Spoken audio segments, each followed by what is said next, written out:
Welcome back to Ambivalent Offenders. This is Erin, and I am joined by my lovely, my adorable husband, who is also kind of a birthday boy. He just had his birthday yesterday.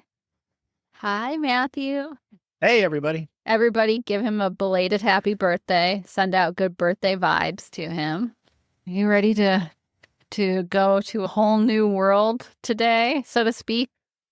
This will be another challenge for me. Not an area, well, I'll do a little bit better than on, maybe I would on ancient Roman history. Yeah, I was about to say. We're getting a little bit closer to where I know something, but that's you know not the Stuart monarchy. You probably know more about the Stuarts than I do. If you teach U.S. history, and if you have a little background in the Constitution, I suppose, there's some things that go down during the Stuart monarchs that are relevant, but it's not anything that's all that personal or revealing about them as people. It's more just about some of the conflicts that they get caught up in with Parliament. There will be a little bit of Parliament here. There will be more next episode. The King James that we will be talking about today will be King James of Jamestown. This episode will probably give you a whole new perspective on King James. He's also the King James of the King James Bible. This is a much different James. Dare I say sexier James? I'm excited. Our last episodes were on Mary Todd Lincoln. We are headed across the ocean and back 2 centuries to the Jacobean court. FYI, if people don't know, I don't think I mentioned this later, but if I reference the Jacobean court, then the word Jacobean, that just comes from the word that's Jacob, James, right? Correct. They usually refer to this time period as the Jacobean court. So if I do mention that, just a little note on naming conventions. We are talking, though, about George Villiers, who was James I of England's last and perhaps greatest favorite. George Villiers, the Duke of Buckingham, might not be a household name, although in the last year or two, his story has begun to populate the pop culture and popular history spheres as interest in the Stuart monarchy has increased.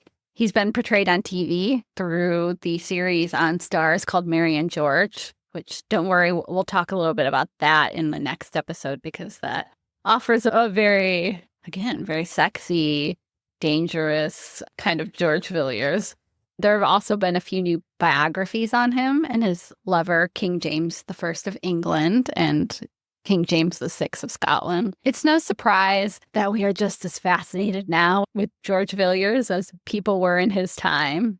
A middling gentleman whose life might have been good, but not great, George Villiers rose to become King James I's favorite and lover. He used every advantage that he had, namely his astoundingly good looks, to become second in the land, answerable only to the king. He even managed to do what few favorites could dream of and continued to wield unmeasurable power into the reign of the next king, the son of his lover. George Villiers' story highlights the stark difference between a female mistress and a male favorite. Unlike a mistress, a man could wield real power in the king's household and government. Even influential mistresses like Anne Boleyn that we've talked about could only dream of the power that George Villiers held in his beautifully shaped palms. How do we know his palms were shaped? Well, we will talk about that. They said from head to toe, he was beautiful. There was not a blemish on him. So I'm just going to assume then that his palms were also really attractive. However, with favor and power comes scrutiny, blame, and as the Stuart monarchy crashed headlong into Parliament, it was George Villiers, the Duke of Buckingham, who would become the ultimate scapegoat. He might have had advantages over a mistress in many ways, but like them, he too fell into the same trap of being too close to the king, or in his case, multiple kings. It was dangerous to go after the king himself, so in times of trouble, It would be the next best thing that could be taken down, sometimes violently, as is the case with George Villiers. His is a life of extraordinary heights, glamour, with a bloody, abrupt end. He would not live to see 40. So let's explore the life of George Villiers and figure out the man who had the face of an angel. Are you ready? Well, yeah, this is exciting.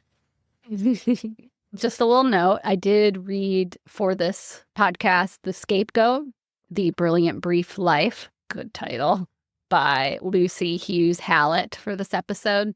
It was just published last year. She's done a lot of podcasts as well about it. So if you want more George Villiers, which I'm sure you will after you listen to this, you can listen to the author talk about it.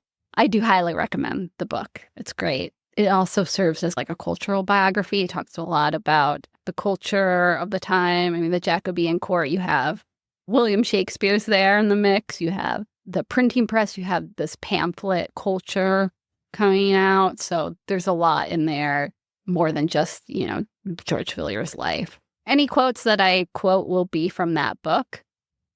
Also, a note before we get started. There will be mentions of sexual violence and also sex/sexuality in general. Nothing graphic, not going into huge detail, but just a warning. If you're listening to it to kids or you don't want to hear about sexuality in the 17th century, this might not be the best episode for you. So just a little warning. You are warned. All right, let's dive into George's life. George Villiers was born August 20th, 1592, in Brooksby, England, in Leicestershire. To put the date of his birth in context of England at the time, Queen Elizabeth I was in her final decade of rule at this time. She would die in 1603. He's going to be about 10 when his future lover, James I, comes to the throne.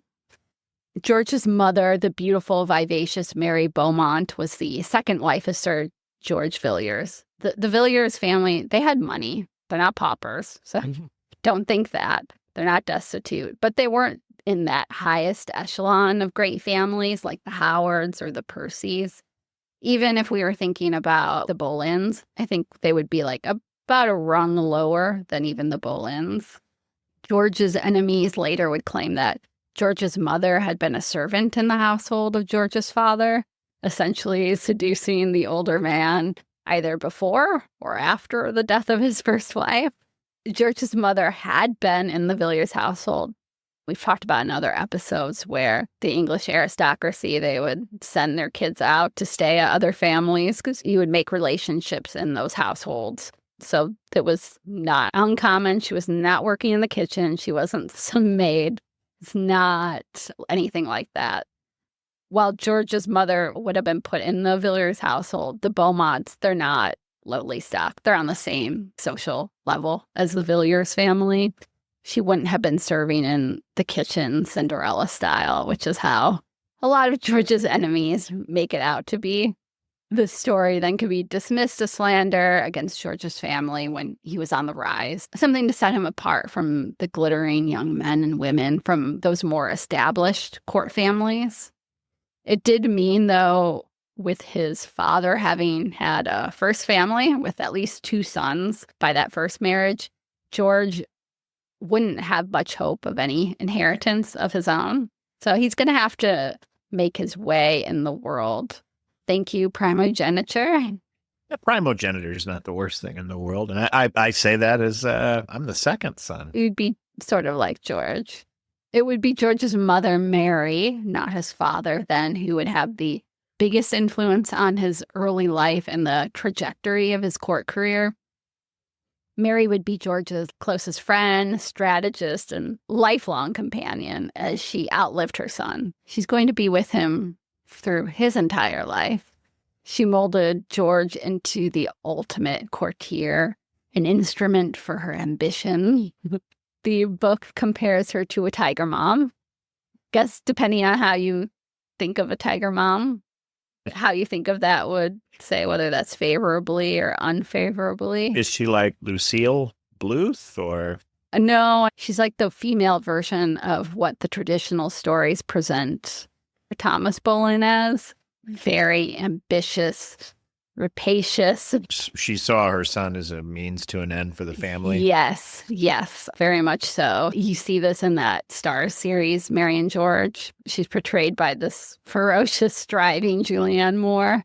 Not the most sympathetic portrayal in that one, but truthfully, George's rise wouldn't have happened had he a less ambitious mother. And she would reap the rewards for her work. Once George was the king's favorite, Mary would receive property, prestige. She'd land a position as lady-in-waiting to the queen and become friends with the king herself. This is all unthinkable to a woman born in the lower rungs of the gentry. The great nobles at court, they looked down upon her, but the people who got to know her, they admired her. They thought she was loyal. They thought that she was warm. They thought that she was intellectual. Take your pick. To her enemies, she's the ultimate villain. To her supporters, she's this amazing example of a Stuart era woman. Again, this all makes Mary seem a little terrifying, but like I mentioned, Mary would prove to be a balm and a friend to George his entire life. When he entered a court that tended to swallow people up whole, Mary Villiers would be in his corner, someone he could always depend on. In a lot of ways, it would always be them against the world. We will see George does get married, and he does have a good relationship with his wife when we move forward, but it's always his mom. His mom's, I think you could always say, is his number one woman in his life.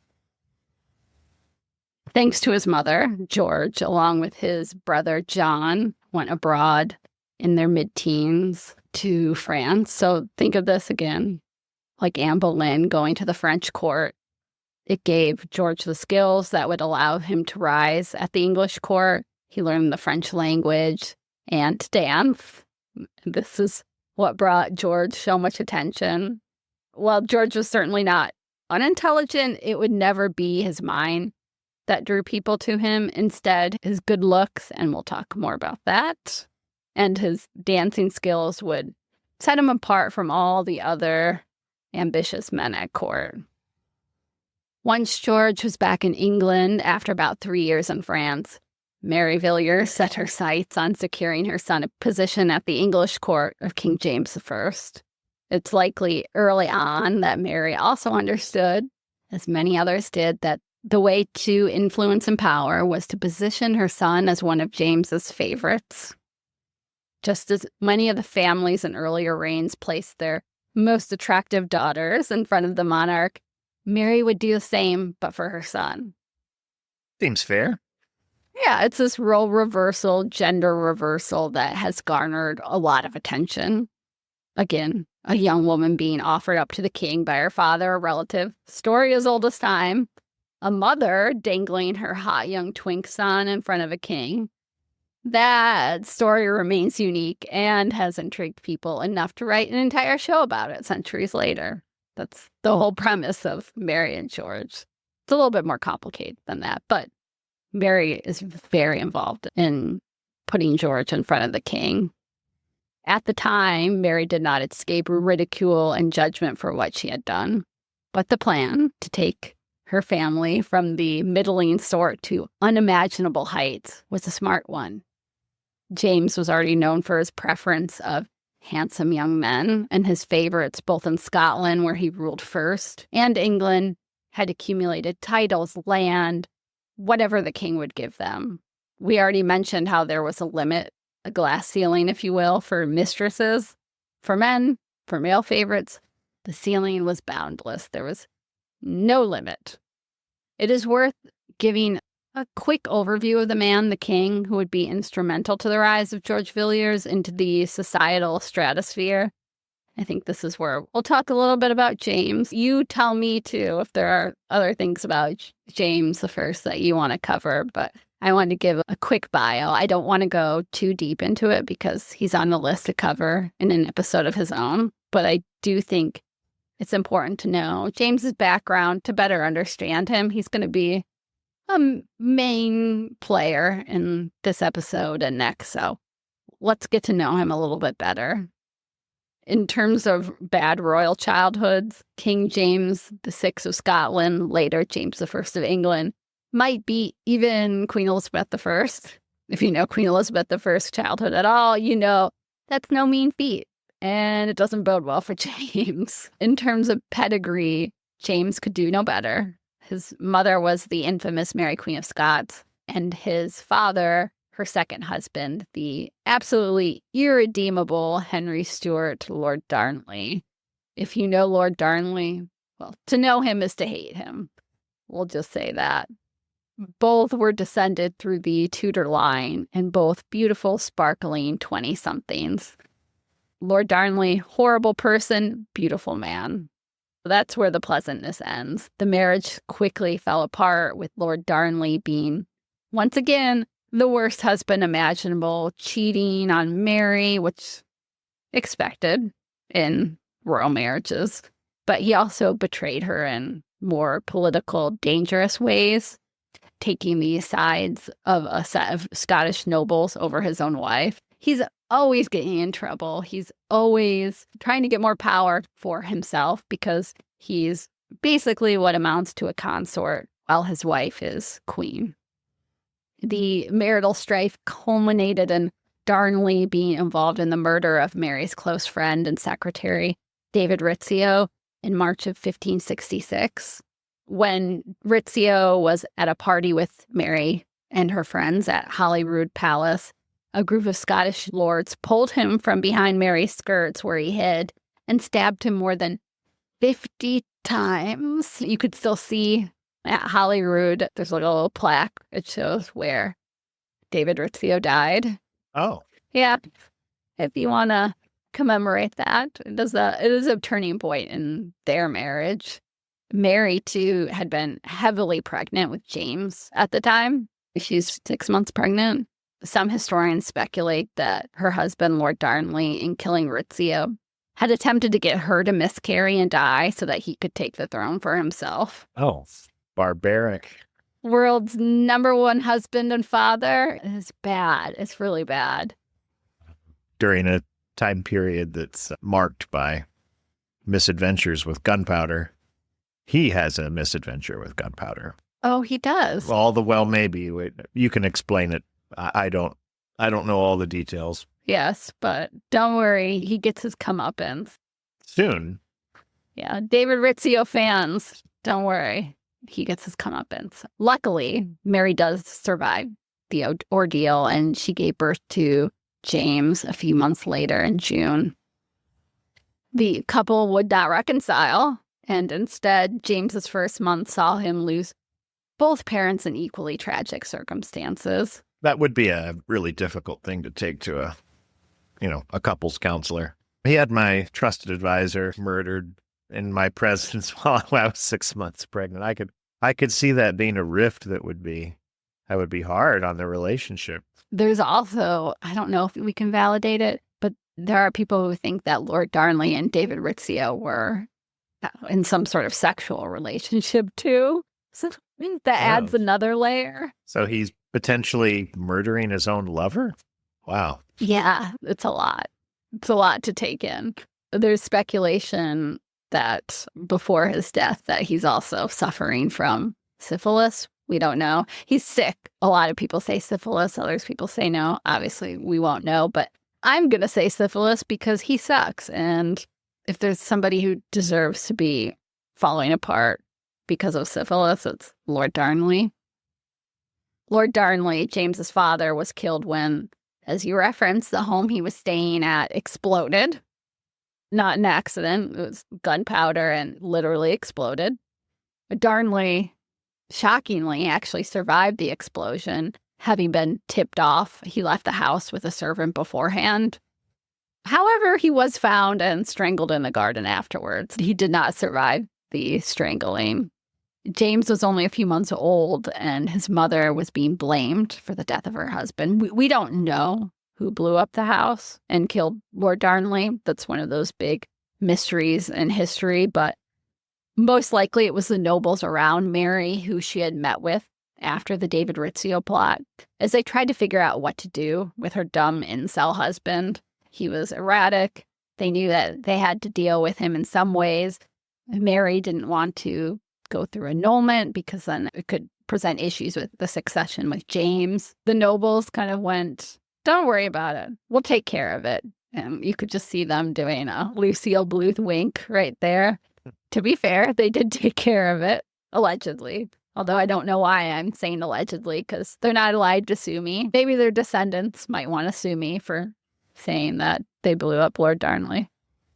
Well, I read that maybe the explosion was an attempt to make it look like an accident. And then when he was tipped off or otherwise avoided it, and it's, well, let's strangle him to death and make sure the body is found outside the house, and maybe people won't, forensic science being what it was, maybe people won't connect the dots. But yeah, but the problem is it was obvious that he was strangled. The English nobles are extremely well behaved compared to the Scottish ones. There could be a world in which they did that and they were like, we'll just leave him here and we know that they'll frame Mary, and then, as we'll see, we can get a young, pliable male monarch who could be under our thumbs. If that was their plan, they won. So his Piccadilly could not protect him. Nope. I thought that was possibly the function that served, but I guess not. Nope. But we shouldn't linger on him because the clock's ticking on Jimmy's mom, too. Yeah, Mary. She would never be able to regain favor with the Scottish nobles because of the suspicion around her involvement with Darnley's death, especially after she married the prime suspect, the Earl of Bothwell, only 3 months later. That marriage likely was not contracted willingly. I will mention that again later. I'll talk a little bit about the details when we talk about another marriage. Mary, Queen of Scots, was kicked off her throne in favor of James when James was just a little over a year old.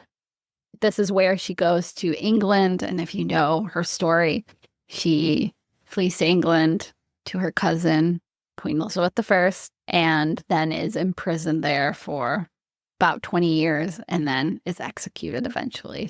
His mom's in England. He is essentially an orphan. We've had this situation before. Baby kings are never good, and doubly so in Scotland. You'd think being king as a baby would mean James lived in luxury, a gilded cage, sure, but being catered to his every need. But unfortunately not. James endured a lifetime's worth of violence in the first decade of his life as regents were killed one by one like a frickin' Agatha Christie novel. Multiple kidnapping attempts were made to seize the young child king, leaving James deeply traumatized, including one where his paternal grandfather was killed in front of him by the would-be abductors.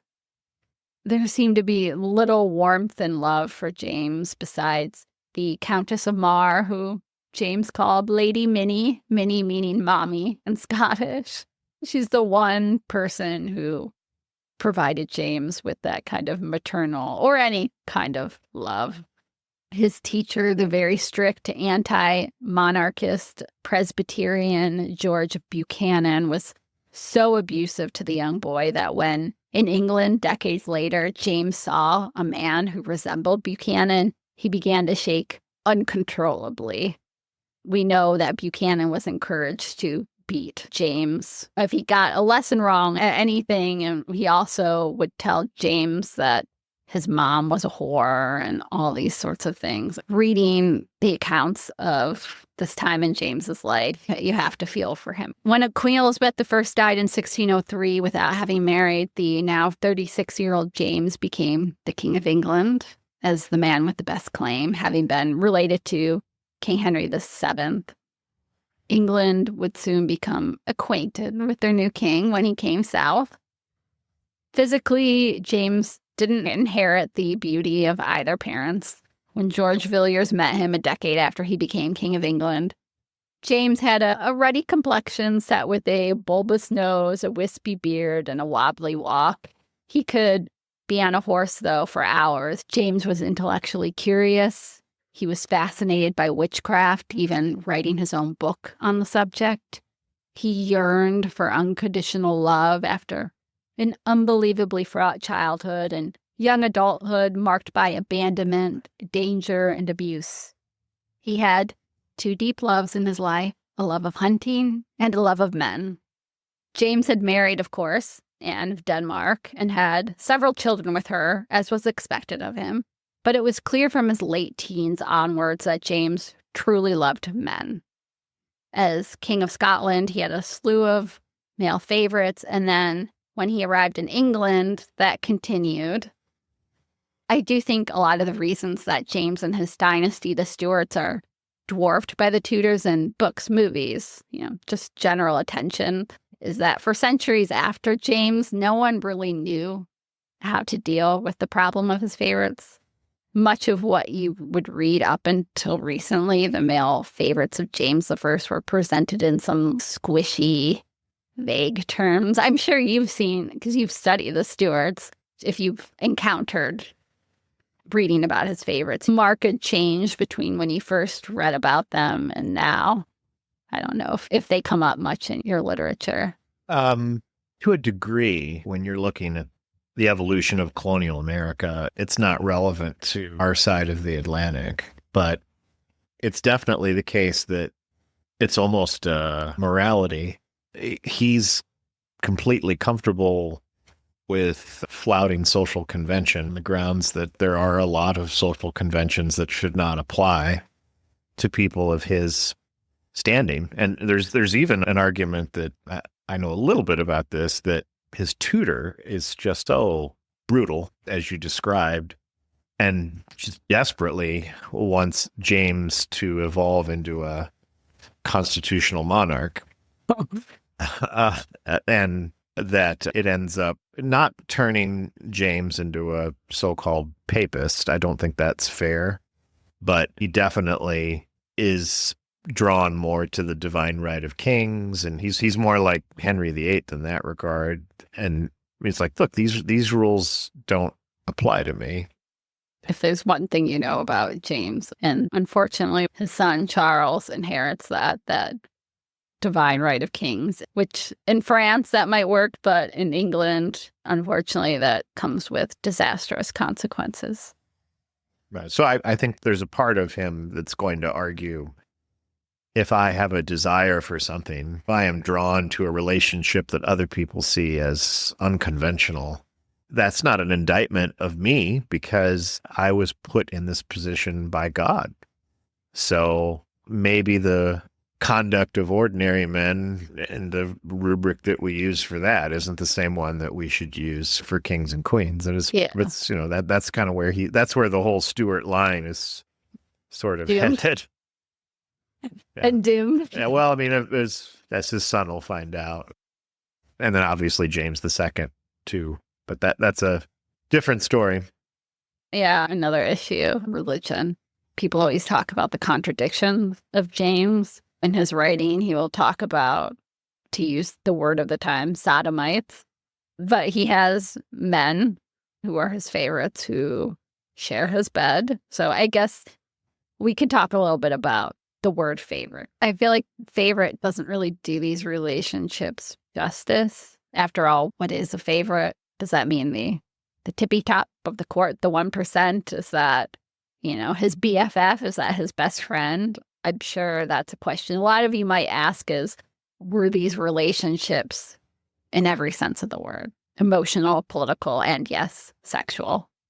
The answer is, much as we can know it from this far in the future, is yes to all of those. I think we need to be clear about this, which, to be fair, the more recent biographies into James have been. So, for example, Gareth Russell, one of my favorite historians, he previously wrote a biography on Catherine Howard, and he's just recently come out with a new book on James called Queen James, and it's all about James and his favorites, his loves. It's not out in the U.S., so I haven't got my hands on it. It's out in the U.K., but I have listened to interviews with him on it. He talks a little bit about this issue and sort of the evolution of how we've come to talk about James and his favorites. So I do recommend listening to him and his ideas on that. The thing is, yes, we're never going to be able to witness what went on behind closed doors, but I'm not going to tiptoe around these relationships or speak about them in some coded language. They were romantic. They were sexual. When we get to George Villiers, we'll talk about some of the letters and the language that both of them used. And I think it will be pretty clear that these are full relationships. I remember reading about James I in the past and it not being quite as clear. But nowadays, I think, as our ideas on sexuality, on talking about sexuality have changed, so has approaching James and his favorites. So that is what I will say about that. We already spoke about Mary Villiers, George's mother's influence on him. However, there's another woman who would become instrumental in helping George infiltrate the court and become the new favorite of King James I. As unlikely as it sounds, it was James's own wife, the glamorous Anne of Denmark.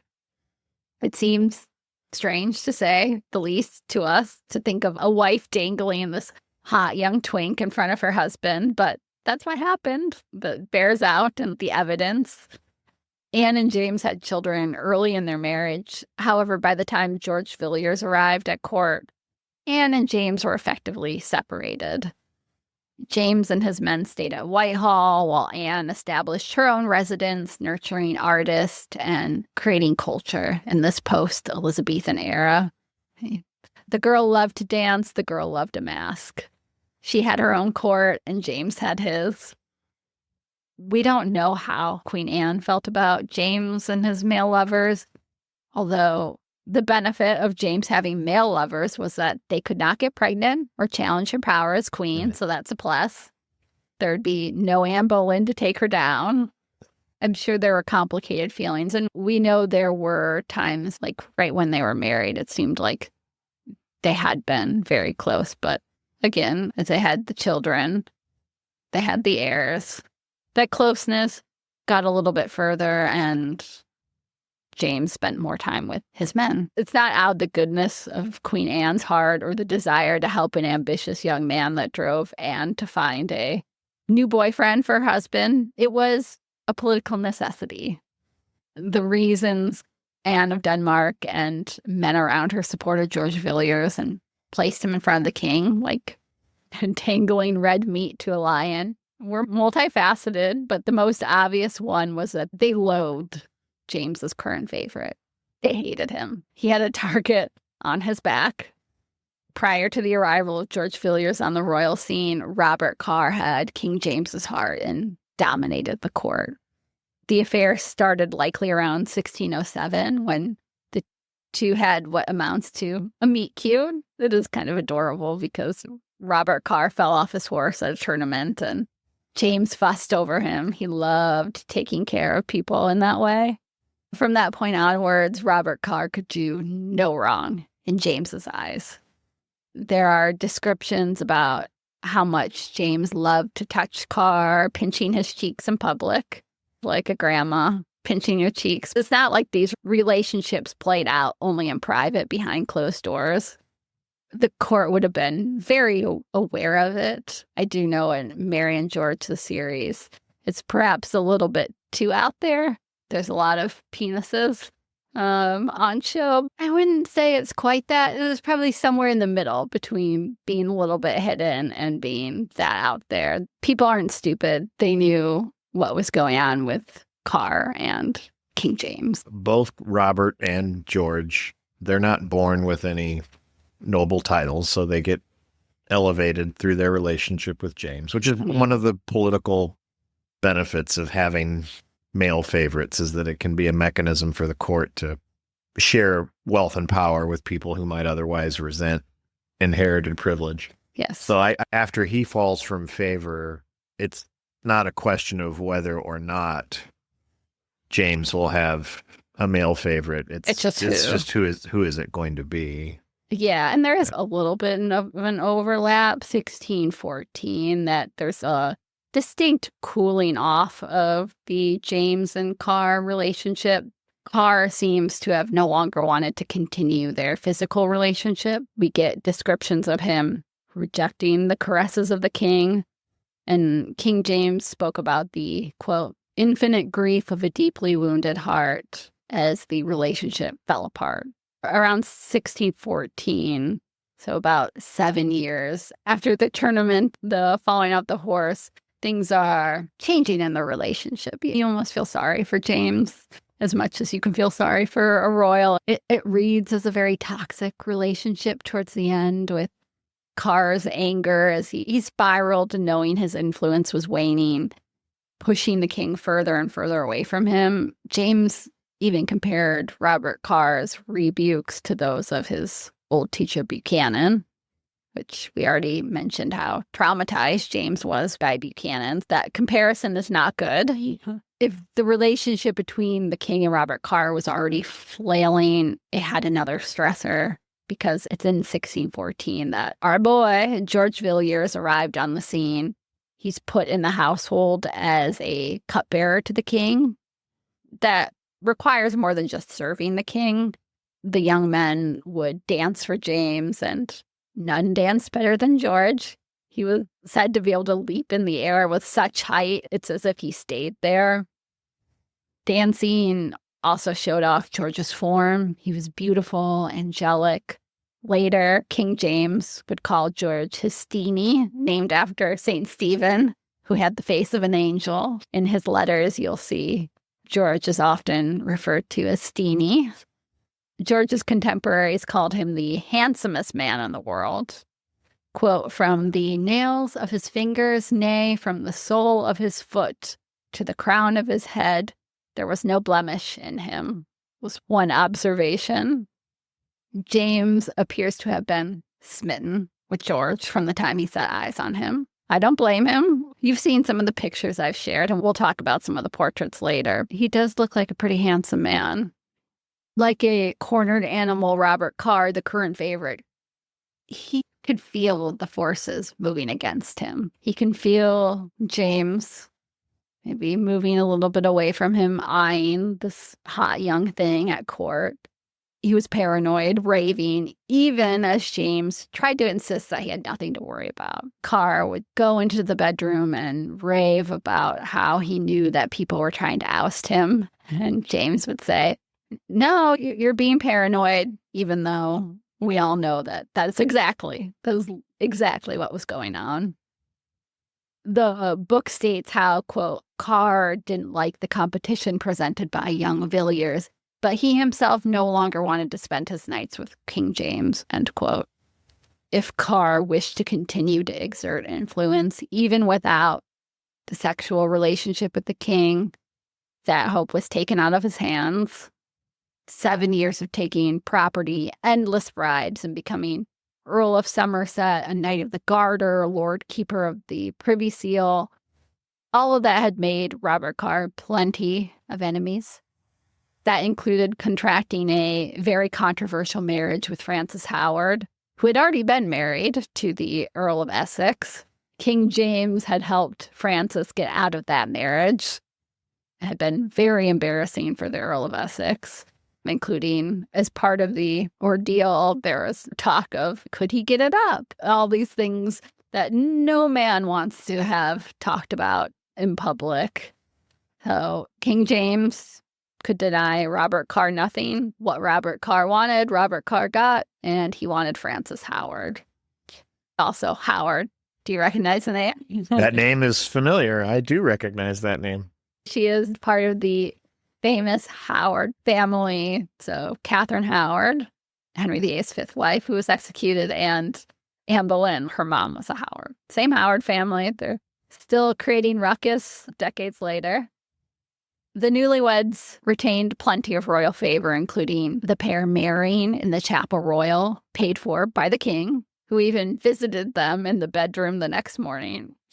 Sounds very awkward. There's a little description of it in the book. Nothing like the day after your wedding, king waltzing in and hanging out with you.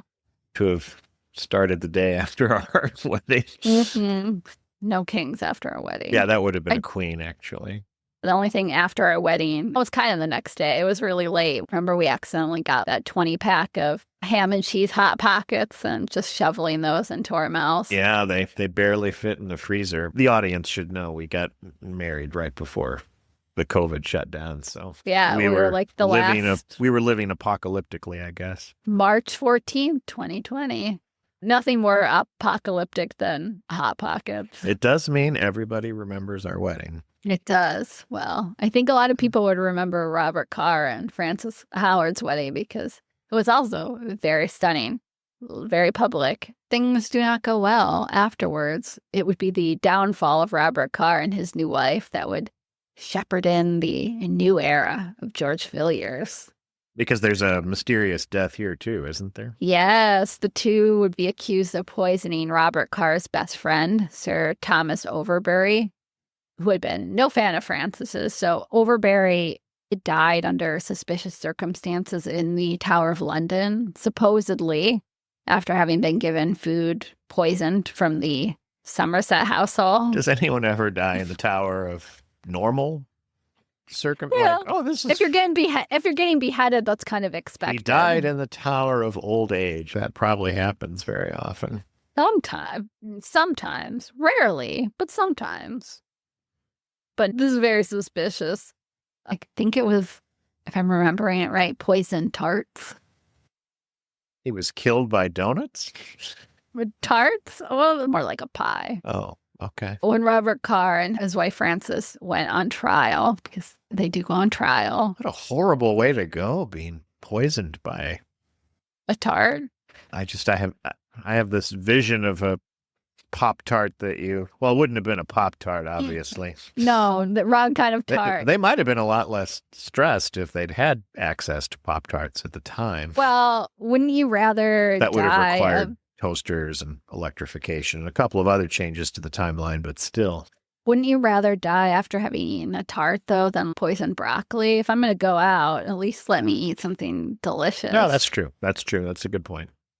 Robert Carr and his wife Frances, they go on trial. It's like the trial of the century. It's one of those stories that everybody's talking about. King James was bereft, refusing to eat on the day of the trial.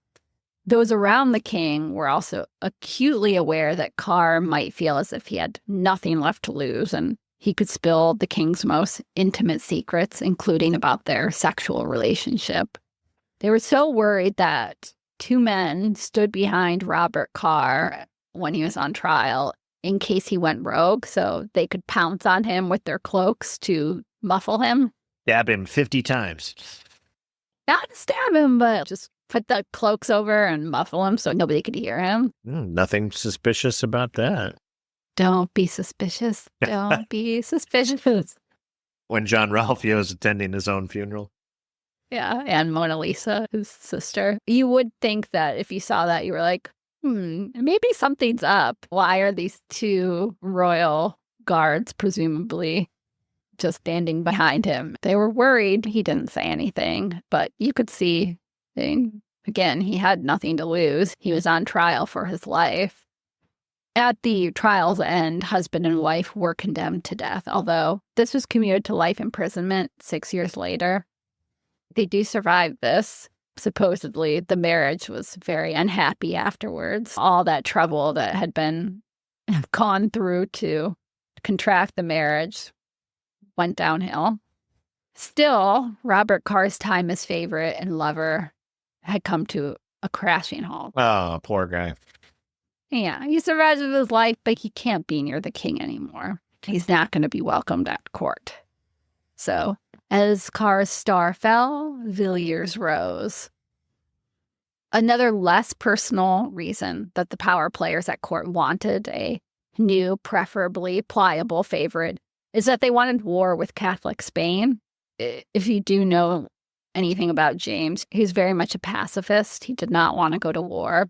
So in order to get James to get there, to get to war with Spain, these ultra-Protestants needed a favorite who would push him.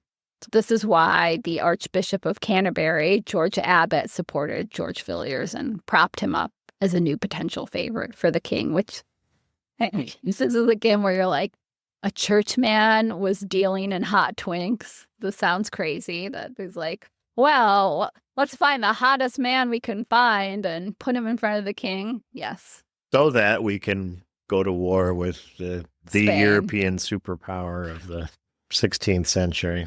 You're so religious that you want to go to war with Catholic Spain, but not religious enough that you don't mind dangling a man in front of the king. It's a little strange. Talk about strange bedfellows. Anne of Denmark, the wife, and George Abbot, the Archbishop of Canterbury, both putting George Villiers in front of the king. It boggles the mind. The Archbishop would also serve as this father figure in many ways as George navigated the dangers of the Jacobean court.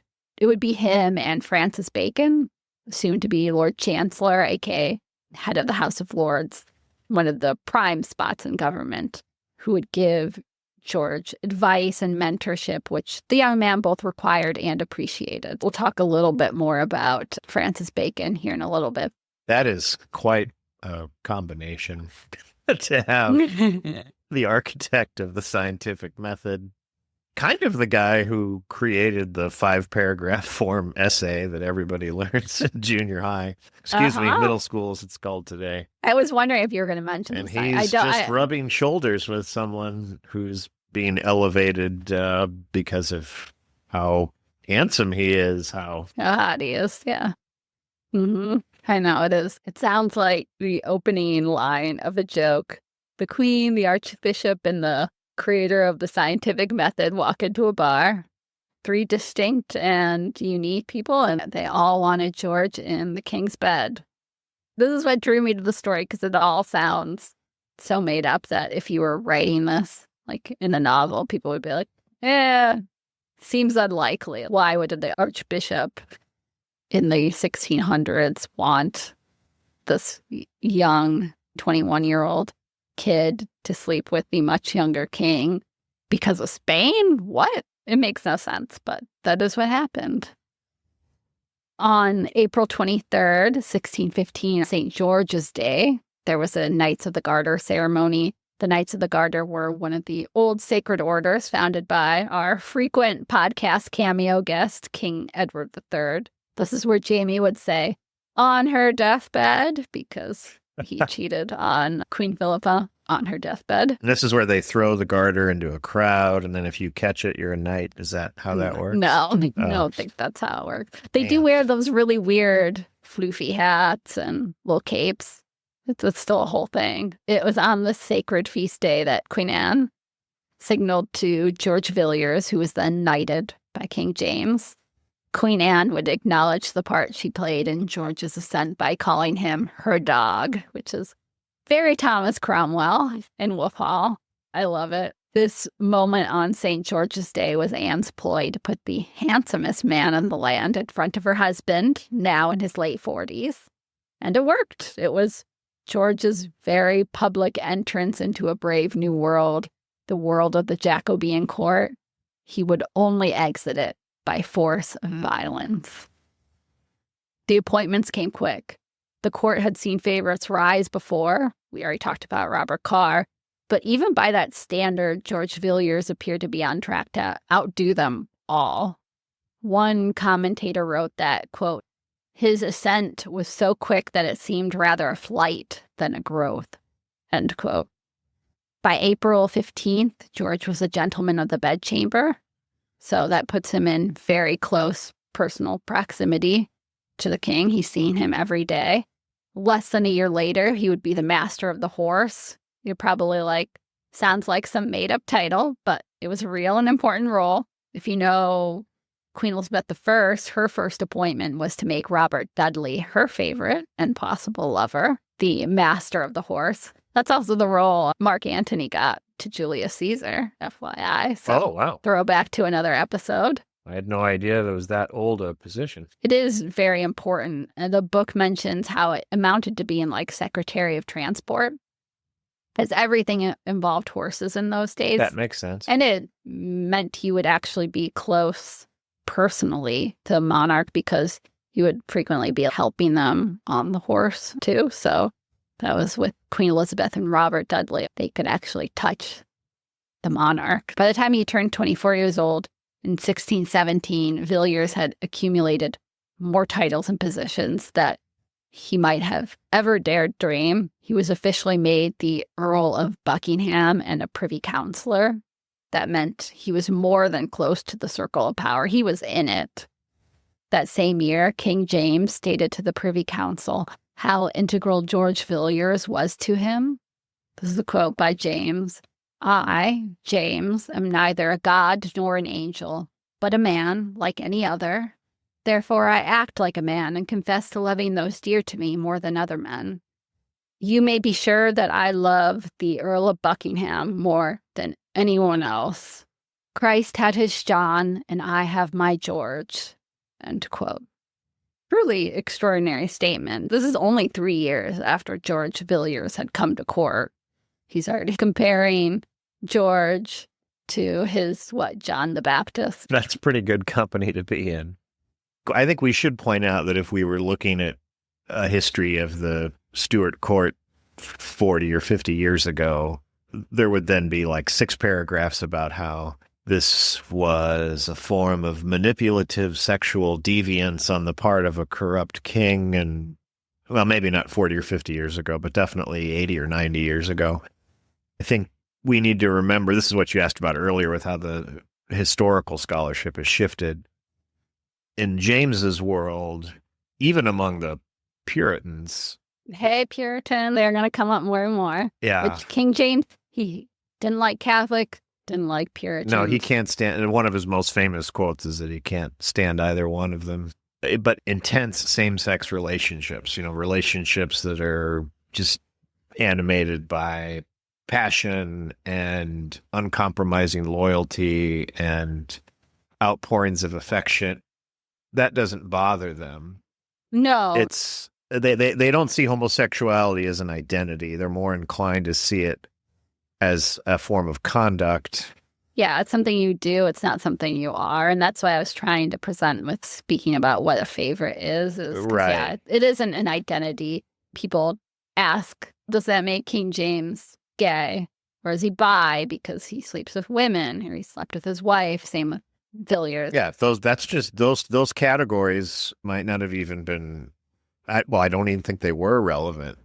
No. But, tragically, it's going to be the combination of the Victorian era plus Freudian psychoanalysis that's going to create this tyranny for the gay community it's more in the 20th century. There is a potential risk, I think, in the sense that if you are a favorite and you come to be perceived as suddenly becoming the sun and not the moon in the relationship, if the king comes to be seen as in your orbit, well, yeah, now you've perverted the natural order, but it's not because of your sexual conduct. It's because the king in English history, which thanks to James is about to be / British history, because that'll happen when Scotland and England are brought together in his reign.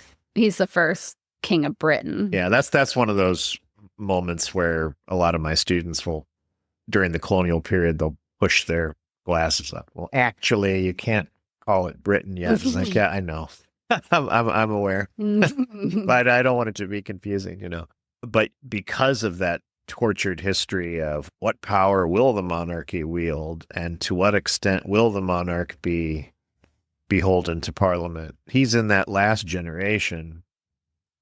The other James namesake of the Stuart monarchy, James II, he'll have to say farewell to that structure. He'll have to say farewell to England. Britain. And then under the Glorious Revolution, the new structure is that not that the monarchy is meaningless, not that it's going to just become some phantom of its shell of its former self, but Parliament is very much boss after 1688. Mm-hmm. So I think that's what's fascinating about this period with the favorites, is that to a certain extent, you would think, oh, well, what bothers people is that George and Robert don't have rank, they don't have privilege, they're not.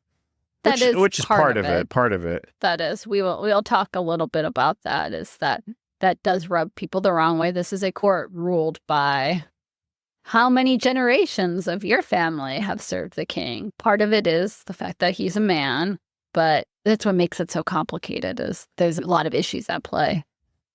Okay, so take us through. So George now is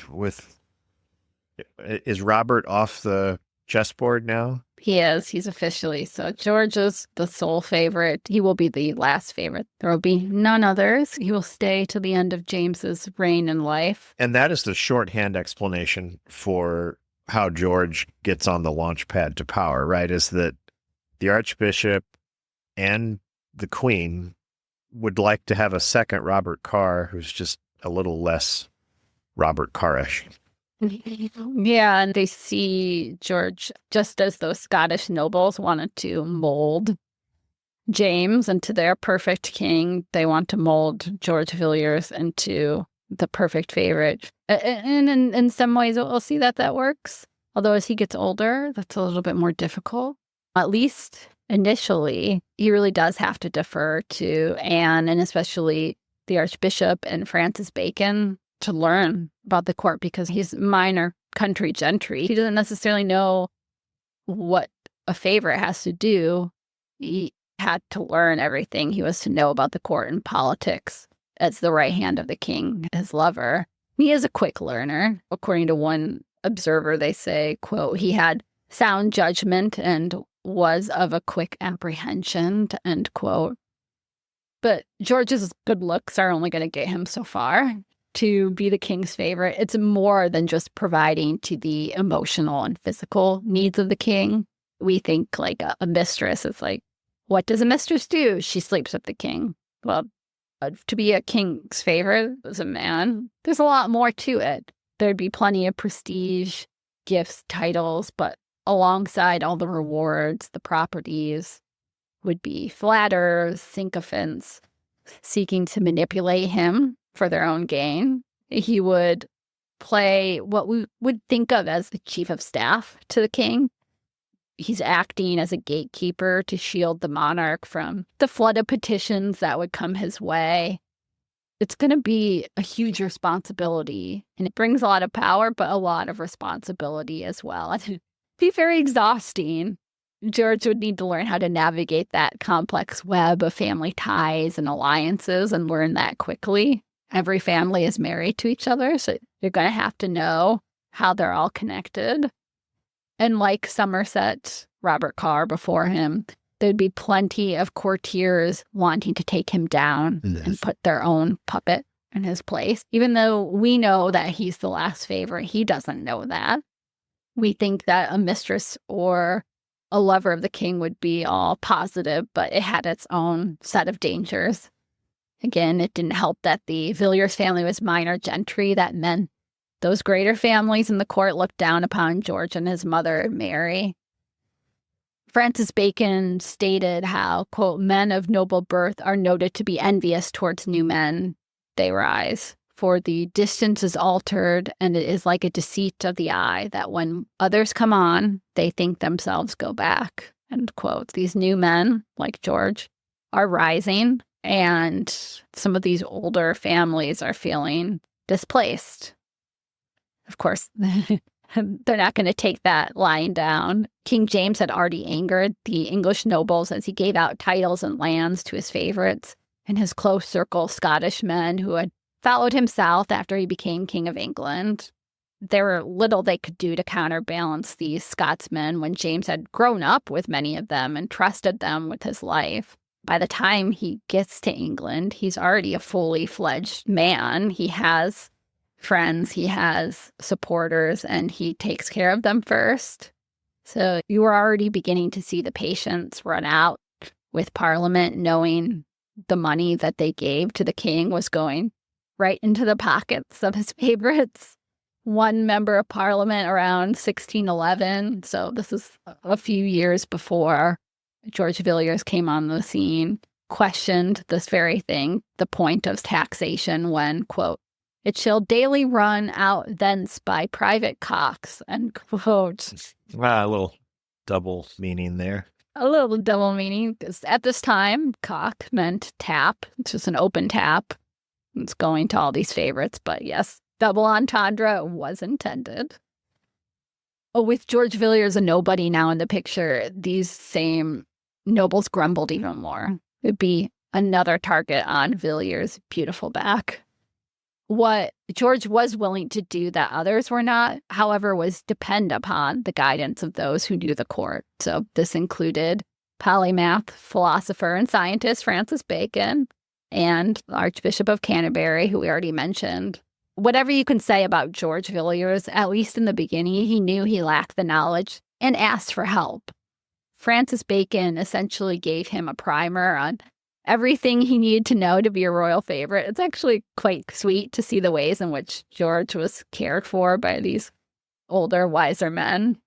King James would also be George's teacher, molding him into the kind of courtier and man he wanted. That was James's preference. He wanted his much younger favorites to rely on him, need him. This is like, there's a scene in Wolf Hall, I'm sure you remember, where Henry VIII tells Thomas Cromwell that everything he has, everything he will be, will come from him. Yes. That's King James's mentality too, both in generosity, but also as a threat. What could be made could be unmade, if we want to steal another line from Wolf Hall. George Villiers, unlike his predecessor Robert Carr, he knew how to flatter the king and praise him in this aspect, calling him, quote, my purveyor, my good fellow, my physician, my maker, my friend, my father, my all, end quote. He says everything. Although, just saying that, it makes me feel like my good fellow. I was like, my good time boy, my rotten soldier. I'm going into What We Do in the Shadows. You should quote the line in your Laszlo voice. Oh, I don't know if I can do my Laszlo voice. You can do it. I'm kind of presenting it as, ooh, who would ever want to be the favorite of the king? Because it's a lot of work, a lot of responsibility. But that's not to say that George Villiers did not enjoy all that the court had to offer him. It was not all learning and toiling away. He had lovers, including among them countesses and other highborn ladies. He's presumed to have had an affair with Lady Lucy Percy, the teenage daughter of the high-ranking Earl of Northumberland, one of those very high upper echelon families. She was married to a man 20 years older than her. The book mentioned how George would sometimes use his friends to invite a woman he wanted to sleep with to their home, only to have George show up accidentally. Then he would bed the woman with, to quote, his train attended at the door as if it was an honorable visit, end quote. Clever. Of course, he's an unattached 20-something-year-old man. He's the handsomest man at court. He has money. He has everything. It's hard to know if his sexual escapades were any different than the other men at court. The Jacobean court was not exactly known for being chaste. We already talked about the affair between Robert Carr with Frances Howard, who had been married. There are plenty of other scandalous stories, so he's not the only one acting in this way. But it's worth mentioning, though, both for when we get into the judgment, and also because it does show that just because George Villiers slept with the king doesn't mean he did not find other outlets for his sexual appetite. This is back to that idea of sexuality. When we talk about the sexuality of King James and his favorite, it's impossible to put a label on it. From what we know and can presume to know, because not in the bedrooms with James and George with their wives either, but we can presume that King James and George Villiers slept with men and also women. This also might be a good place to also pause and think about what the relationship between King James and the much younger George Villiers really was. I think the general consensus nowadays is that it was a romantic sexual relationship. This was not just the older king taking a hot young piece under his wing. No. Like the other favorites, we'll never know for sure. But based on the letters between the two, I think we can say yes. The letters and the way both of them address each other does raise some eyebrows reading them nowadays. King James called George his wife and sweetheart, but he would also call himself George's father and husband. Freud has now entered the chat. It's weird because he'll call him his wife and his son in the same. He'll be like, my wife and son. And you'll be like, what now? How are those? So wife, son, Wife, father, and John the Baptist. Yeah. It's weird when it's not just like, you are my wife in one letter and you are my son in another. No, it'll be like, you are my wife and sweetheart and son. And he'll call himself your dear dad. But we know that they were sleepy. Anyway, if you want to further proof that the relationship was not simply platonic, how about this example from a letter from George to the king? Quote, my thoughts are only bent on having my dear dad and master's legs soon in my arms. He also talks about, quote, when he once gets hold of your bedpost again and how he'll never be able to quit it. Mm.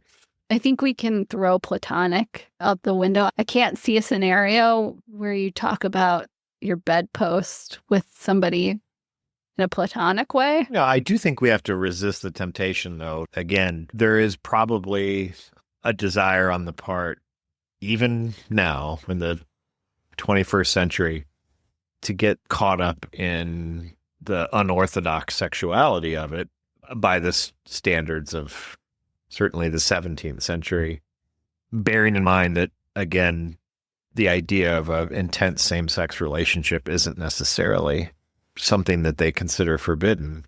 But I do wonder, what do we know about the extent to which there's a little potentially some exploitation here? You know, does George feel like, well, I've been put on this path. My mom wants me to do this. My queen wants me to do this. The head of the Church of England wants me to do this. Yeah. Does George get to have any say in this relationship? Yeah. Well, that's the thing, is that is complicating. You know, obviously, prior to George coming along, we know King James had several favorites. Again, not putting a label on it, but it's obvious that the king loved men. But George, that's more complicated because we don't know how he really felt about the king. We have his letters and his actions, but that's kind of it. We don't know if he's involved with the king solely for favor and wealth. Would he have been with King James if he was a pauper and not a king? That's unknowable. Although the letters do suggest some affection or lust if you interpret them that way, but you could just as easily read it as George knowing exactly what the king wanted to hear. There's a sweetness, there's an intimacy, there's playfulness. They tease each other in their letters. So it's a very familiar, intimate relationship. It's not just purely physical. I think the next episode will go into some more of those letters, including the one where he talks about the bedpost. That's from a time where there's a lot of letters back and forth between them. But it does seem like there was affection. Would George have been with him if the scenario was different? Who knows? But regardless, he does seem to have feelings for the king. Who knows if those are romantic, unless we found a diary of George Villiers saying, this is how I truly felt about King James. I wasn't really into him, but I had to, and my mom made me. I was just playing a part. Unless we find that, we will never know. It seemed like, at least from what we can know, that they were both getting what they needed out of the relationship. I think we can say that. But given all of the barriers and all the potential for manipulation outside the connection they had with one another, it looks like they were in love and that they interacted as equals. Yeah, I don't know if I would necessarily say I guess we have to equals. qualify that within the confines of I guess we'd call it a royal pseudo marriage. I mean, if he's going to throw around terms like wife. It does feel very much like a marriage. George is much younger. He's going to outlive the king, and he's going to live into James's successor, his son, Prince Charles's reign. There's a switch there where suddenly George is the older, more experienced man. In this case, I think George, in a lot of ways, does defer to the king, not just because he's the king, but because he's older. He knows more. James is both father, teacher. As George says, he's all. He's everything. It's a relationship that works because they will be together until James dies. There's never really even a hint, ever, of somebody else coming into the picture like George did with Robert Carr. There will be a slight dynamic change towards the end, which we will probably not get to this episode, but that's how it is through the rest of their lives. or rest of James's life, I should say. With his star on the rise, the 27-year-old George Villiers was ready to settle down and get married. He and his mother, Mary, had their eyes on one of the biggest, if not the biggest prize in England. Catherine Manners, who was the somewhat plain 17-year-old daughter of the Earl of Rutland. Of course, Catherine's looks had nothing to do with George and Mary's interest in her. Her family was hugely wealthy, with Catherine being the sole heir after the death of her two half-brothers. The problem with the marriage going forward was twofold. First, Catherine's family were Roman Catholic. In Protestant England, where Catholics were persecuted and sometimes barred from public roles, this would make for a difficult situation. She'd have to convert to Protestantism, which, at least in the beginning part of the negotiation, she refused to do. Perhaps the second and bigger impediment to the marriage was Catherine's father. He did not want the marriage to go through. Doesn't seem like he had any love for George Villiers, so much for George's amiable, lovable personality. His charm didn't work for everybody. No. To be fair to the Earl, he had witnessed James's other favorites like Robert Carr fall from favor. Linking his only daughter to someone like that could have seemed risky, especially since her husband would be acquiring all of his lands. Generations of family wealth and consolidation could be undone if James grew tired with George, or once the king died. As we already said, everybody's thinking of that as a possibility because James is much older than George. Considering what ultimately happened to George Villiers, you have to say that the Earl had a point, that this is a risky endeavor to marry his daughter to George. The huge dowry that George wanted to created more friction between the Earl and his daughter's potential groom. This opposition by Catherine's father did not deter George, though. With the help of his mother, George found an unorthodox, should we say, way to get the marriage that he so desired. Mary Villiers, innocently enough, had asked Catherine to come to her home for dinner.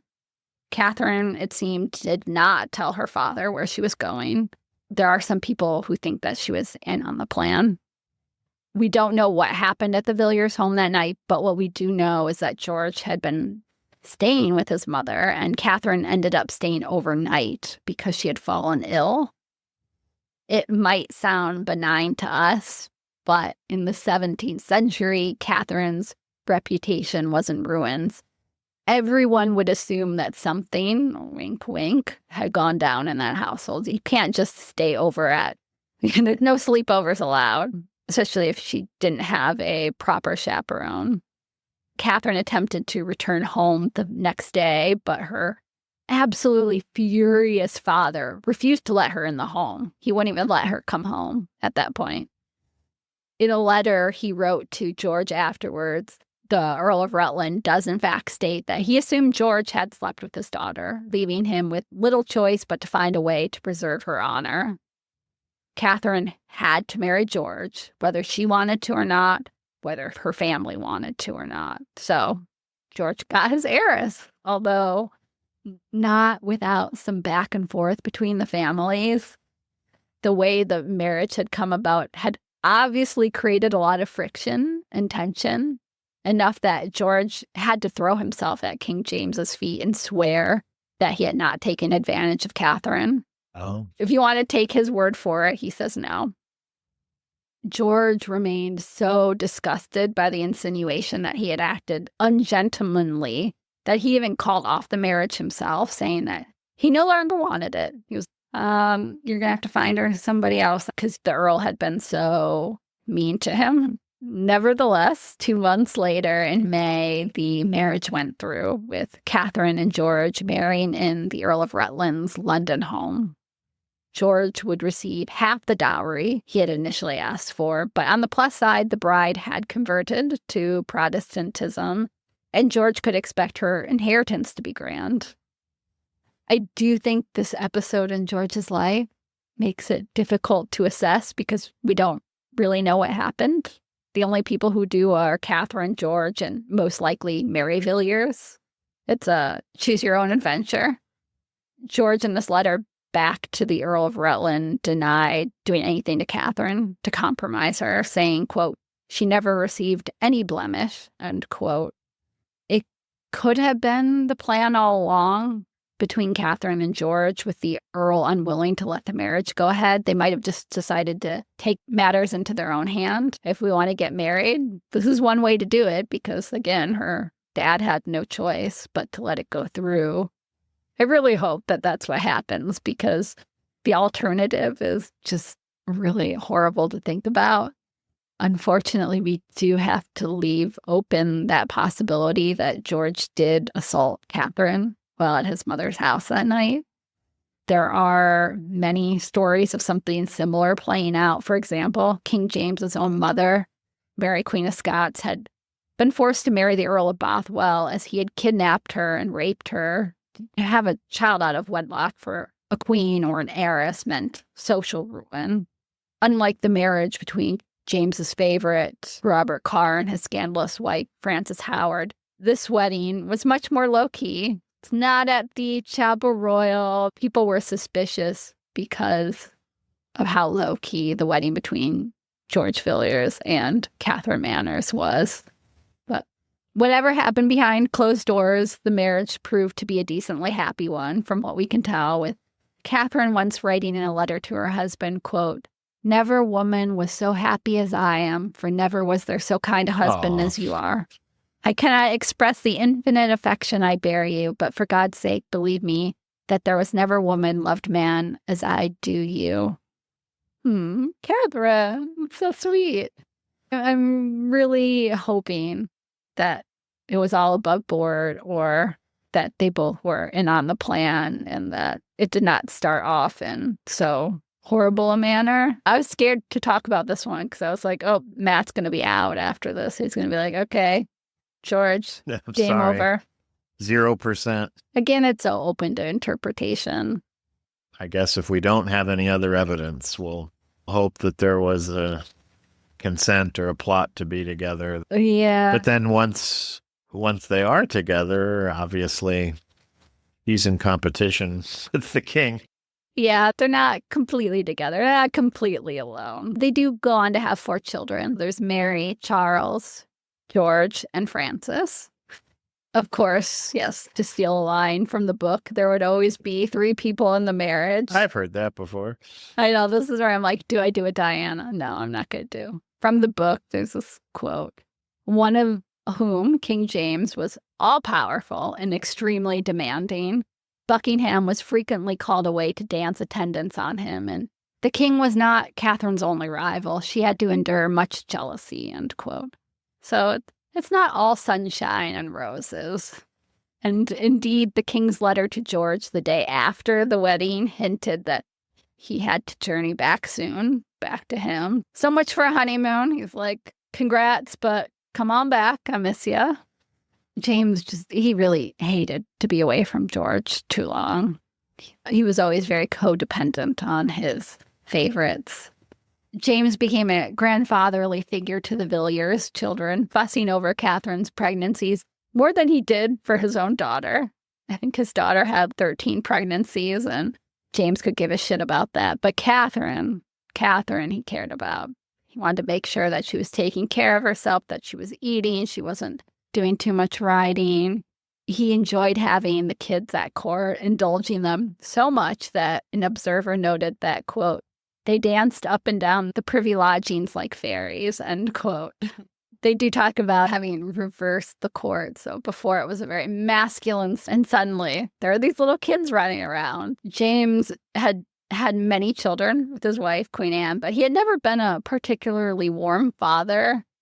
It does note the difference between how James acted with George Villiers' kids, with how he was with his own kids. The book calls him an authoritarian and unsympathetic father. But it's different with George's kids. He loved them because he loved George. They were an extension of him. Just seems so unfair to his own children. I know. It does feel like, in some ways, the difference between a person as a parent and as a grandparent. The stereotype that the grandparent gets to fill the kids full of sugar and say yes to all the things that mom and dad have to say no to. Yeah. Well, think of it for James. His kids, they don't really belong to him. They belong to the country. And he has a job to do with them that he doesn't with George Villiers' kids. He can just spoil them. I think the book quite touchingly presents the relationship between King James and the growing Villiers family as healing for James, who had been orphaned early and abused throughout his childhood. The quote that really just got to me in the book was, "In loving Buckingham, he had acquired, however unorthodox the means, a happy family of his own at last." End quote. So James is healing his childhood wounds. Yeah. We should talk a little bit about what George Villiers did with his newfound wealth and prestige. Art played a key role in showing off his largesse and good taste, as well as promoting his image. He might not have been an intellectual in the way that his mentor, Francis Bacon, was, but art he knew and loved. George became a tastemaker of his age. He would work with the greatest artists of his day, such as Anthony van Dyck and Peter Paul Rubens. It's a who's who of Baroque masters. Van Dyck was only 21 years old and far from his exalted reputation when he arrived in London. So George certainly had an eye for talent. Art history fans, after probably having heard that, they're like, okay, George 100% good.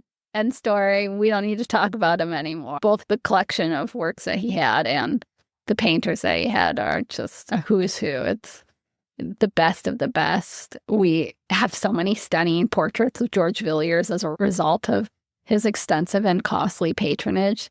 If you visit our page on Instagram, hey, plug for the Instagram, at Ambivalent Offenders Podcast. You can see some of those paintings there. I've used them in some of the artwork for the show.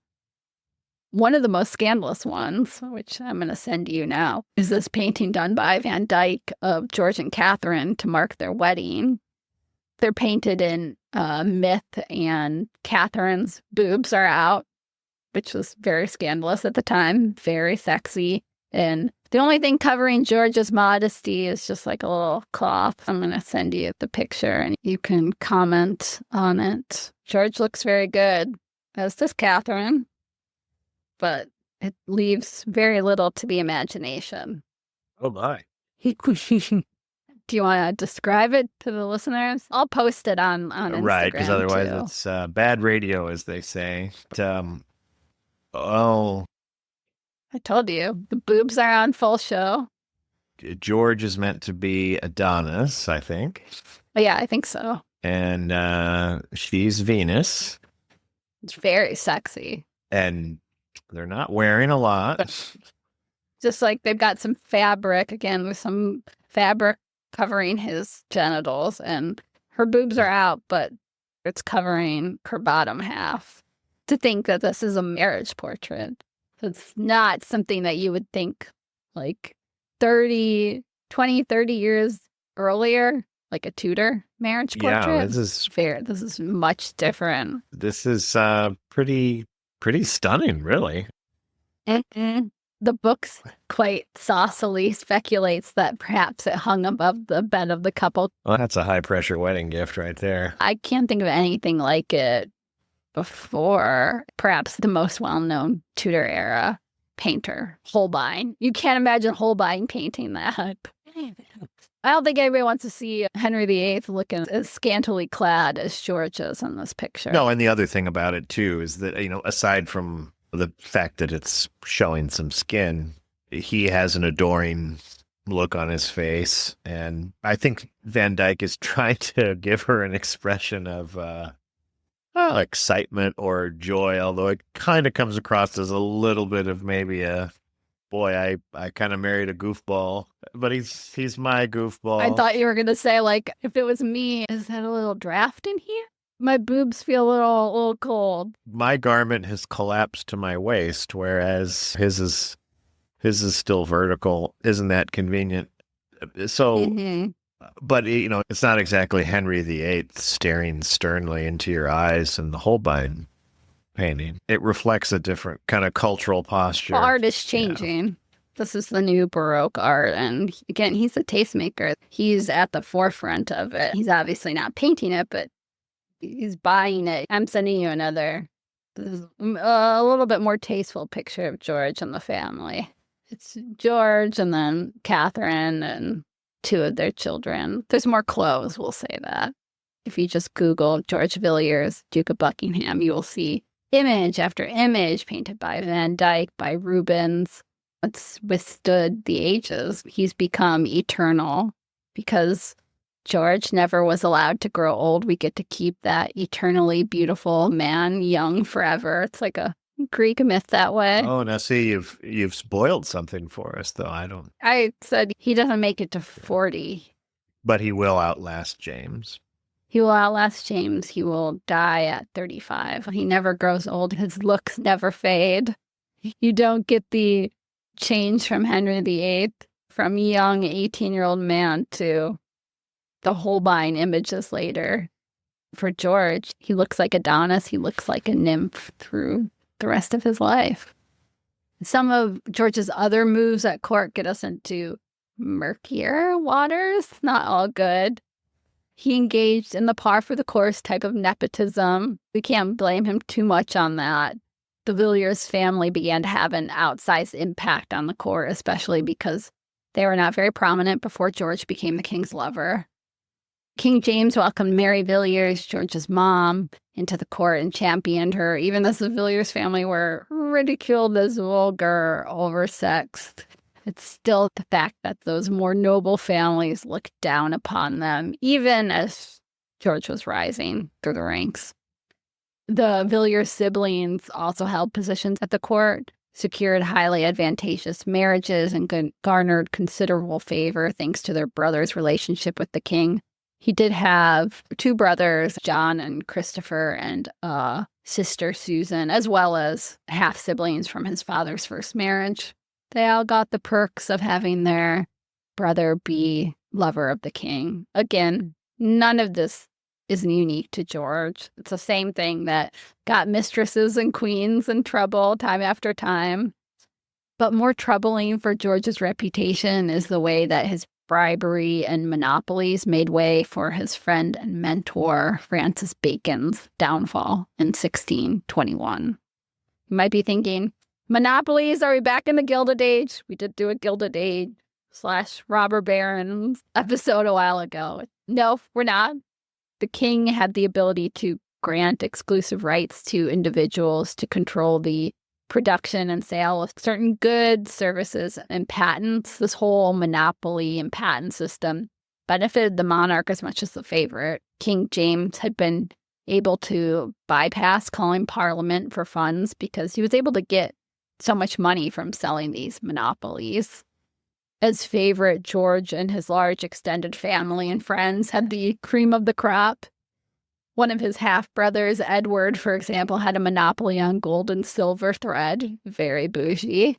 A cousin had a patent which regulated inns.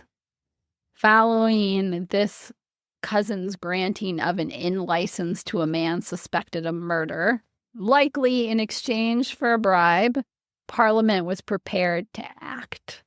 Although these types of bribes and corruption were sadly common. I'm confused. Just the Parliament found acts of open corruption and then exercised its constitutional responsibility to intervene? They can do that. Is that how it's supposed to work? In the 17th century? Wow. I was going to say functioning democracy, but we ain't there, babe. In a functioning government, yes, there would be some sort of oversight. Oh, okay. Yes. Yes. This is all very, very new to me as an American. I know. That's what we have to say now. But yes, Parliament's like, okay. They saw George's cousin. He gave this license for an inn to a man suspected of murder, and they're like, no. We're going to step in. Again, types of briberies and corruption, sadly common and not particularly shocking for the time. But Parliament's out for blood. They hadn't been called in a while, so they are ready to voice their grievances. George had been warned by Francis Bacon, his friend and supporter, as well as others, to stop getting money from the patents. They're seeing this coming down the pike, and it's not as if he and his family needed that money to survive. They're doing quite well otherwise, but George ignored all such advice. George was saved only by the king. At Westminster, he fell at the king's feet, declaring himself innocent, and said that if he could not be cleared, he would, quote, be contented to abide by your majesty's censure, end quote. Slow clap. This scene was clearly rehearsed. They probably had figured this out beforehand, but it did the trick, whether it was by this little play itself or the simple fact that attacking the king's favorite at that time would have been foolish. Parliament found its scapegoat, its sacrificial lamb, Francis Bacon. Bacon's gonna be cooked. Isn't that too bad? As Lord Chancellor, the buck was supposed to stop with him. Was Francis Bacon guilty of taking bribes? Oh, most definitely, as was George Villiers and every other man who worked in the government. Everybody did. That was how the world operated. Bacon maintained that his judgment had never been influenced by money or gifts he received. It did not matter. Parliament wanted someone to pay. They could not get at George Villiers, so Francis Bacon would be the next best thing. Francis Bacon, for his part, offered no defense in his trial. He likely knew it would not matter in the end. This is how the game was played. From the book, quote, he himself had described to Buckingham how this worked. Favorites he had written can be offered as a sacrifice to appease the multitude. So can Lord Chancellors. Bacon was a decoy to draw the hounds away from the throne, end quote. It did not help that Bacon, too, had young men around him, like the king. Pamphlets and rumors had spoken about it. Was this a warning shot at the king and the Villiers? Maybe. At the conclusion of the trial, Francis Bacon was imprisoned briefly, removed as Lord Chancellor, and banished from the court. Well, George had made it out of this parliament. Unlike his mentor, he must have known that what could be done to Francis Bacon could be done to him. A shot across the bow. Yeah, the love of a king could only protect him so much. And what happened when that king, already on the other side of middle age, died? He's going to have to make some moves to protect himself. George went to work on that problem. He befriended the young heir, James's son, Charles, Prince Charles. No, Different not Charles. that one. Yes, Prince Charles had the disadvantage of being the spare to a sparkling, popular heir. His older brother, Henry, had been beloved, charismatic, sporty, everything you'd want the Prince of Wales and a future king to be. He had died of sickness at age 18, suddenly, in 1612. And instead, the realm was left with a puny, awkward boy as heir. An unlikely friendship was fostered between the handsome, suave boyfriend of the king and the gawky heir. It didn't start off well as the story of the 15-year-old prince playing a trick on George, inviting him to smell a flower, which in fact had a water spout on it. Oh gosh, circus clown trick. Yeah, it was very popular in the 1600s. So then George got water all over his beautiful clothes. He was known to spend huge amounts of money on his clothes. Another reason he looked stunning. Apparently, George nearly hit the prince. He almost forgot himself, but then he stopped. He didn't lay a hand on him. Instead, the king went over and boxed his son's ears. But they got past that and they became bonded. This friendship would lead to one of the most perplexing episodes in George Villiers' life. This involves his trip to Spain with Prince Charles. It becomes a whole diplomatic mess. So I'm going to stop there. We're going to talk next episode about George and Charles's very strange trip to Spain. And, of course, the rest of George's short, brilliant life. And then we have to make a judgment. And judgment, as always. Thank you all for listening. You can like, rate, subscribe, on Spotify, Apple Podcasts, wherever you get your podcasts. If you want more, you could join the Patreon. There's a free tier as well where you can get some content. We appreciate you guys listening, and we will talk all about George Villiers again here soon. Bye, everybody. We'll see you next time. Bye.